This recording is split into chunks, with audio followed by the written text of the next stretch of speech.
Congress party నుంచి ఎలాంటి అధికారిక ప్రకటన రాకముందే ఖమ్మం ఎంపీ స్థానంలో కాంగ్రెస్ నేతలు నామినేషన్ వేశారు.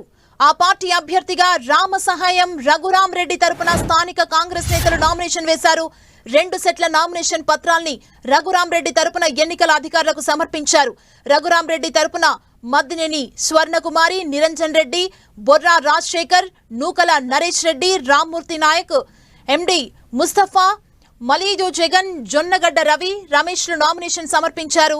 నామినేషన్ సమయం దగ్గర పడుతున్నా కాంగ్రెస్ అధిష్టానం ఇంకా అభ్యర్థిని ప్రకటించకపోవడంతో రఘురాం రెడ్డి అనుచరులు నామినేషన్ సమర్పించారు. ఇదే అంశానికి సంబంధించి మరిన్ని డీటెయిల్స్ మా ప్రతినిధి సైదులు అందిస్తారు. సైదులు, సుమా, ఖమ్మం పార్లమెంట్ కాంగ్రెస్ పార్టీ అభ్యర్థికి సంబంధించినటువంటి విషయంలో కాంగ్రెస్ పార్టీలో ఉత్కంఠ రేపుతుందని చెప్పుకోవచ్చు. ఇప్పటి వరకు కూడా అధికారికమైన ప్రకటన వెలువడలేదు. అయితే మొత్తంగా అటు రెడ్డి సామాజిక వర్గమా ఖమ్మం సామాజిక వర్గానికి టికెట్ కేటాయించాలన్న దాని మీద ఏఐసిసి బెంగళూరు కేంద్రంగా కూడా చర్చలు జరిపింది. ఇప్పటికే మల్లు భట్టి విక్రమార్క, పొంగులేటి శ్రీనివాస్ రెడ్డితో పాటు కూడా చర్చలు జరిపారు.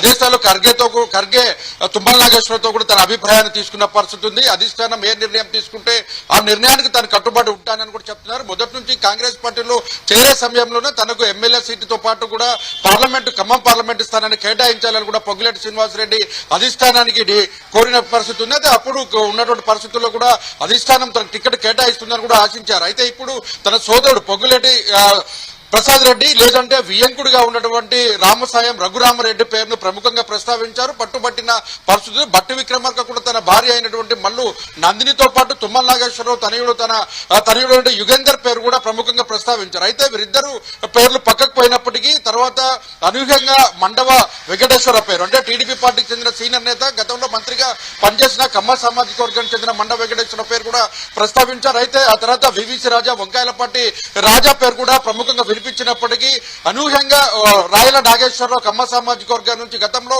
ఎమ్మెల్సీగా పోటీ చేసి ఓటమి పాలైన తర్వాత ఆయన ఖమ్మం సామాజిక వర్గాలు అందరూ కూడా అనుకూలంగా ఉన్న వ్యక్తి కాబట్టి తనకి టికెట్ కేటాయించాలని కూడా భావించారు. ఆ తర్వాత భావించిన పరిస్థితులలో ఆయనకి టికెట్ ప్రసాద్ రెడ్డి లేక రఘురాం రెడ్డితో పాటు రాయల నాగేశ్వరరావు ప్రముఖంగా వినిపించినప్పటికీ అభ్యర్థుల ఎంపికల విషయంలో ఇంకా అధికారికమైన ప్రకటన రానప్పటికీ ఇప్పటికే రామసాయం రఘురాం రెడ్డి పేరు తరపున మాత్రం పొంగులేటి అనుచరులుగా ఉన్నటువంటి స్వర్ణకుమారి కావచ్చు, నూకల నరేష్ రెడ్డితో పాటు నిరంజన్ రెడ్డితో పాటు మరికొంతమంది నేతలు ఇద్దరు కూడా 2 సెట్ల నామినేషన్ ఎన్నికల రిటర్నింగ్ అధికారి కూడా సమర్పించిన పరిస్థితి. మిగిలినటువంటి అభ్యర్థులుగా చెప్పుకుంటున్నటువంటి రాయల నాగేశ్వరరావు కావచ్చు, అదేవిధంగా యుగేందర్ తో పాటు మల్లు నందిని, వివిసి రాజా కూడా అధికారికంగా వారు రేపు నామినేషన్లు వేసే అవకాశం ఉంది. ప్రభుత్వం అంటే అధిష్టానం నుంచి అభ్యర్థి ప్రకటన మాత్రం స్పష్టంగా అభ్యర్థి పేరు ప్రస్తావిస్తే ఆ తర్వాత వారితో ఎవరైతే నామినేషన్లు రేపటి సాయంత్రం వరకు కూడా అంటే 25 సాయంత్రం లోపు కూడా నామినేషన్లు ముగుస్తున్న లోపు ఈ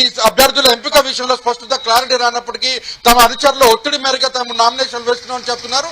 మరోపక్క చెప్పాలంటే ఇప్పటికే పొంగులేటి శ్రీనివాస్ రెడ్డి మంత్రిగా కొనసాగుతూ పాటు చాలా కీలకంగా వ్యవహరిస్తున్న పరిస్థితి ఉంది.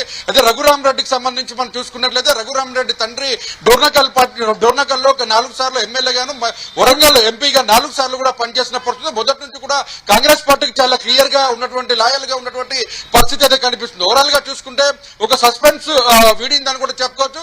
మరోపక్క ఎవరైతే అభ్యర్థుల పేరు ఖరారు కాకుండానే నామినేషన్లు వేయడంతో మిగిలినటువంటి రేస్ లో ఉన్న అభ్యర్థులు కూడా నామినేషన్లు వేసే అవకాశం కనిపిస్తుంది. సుమా, థ్యాంక్ యూ సైదులు.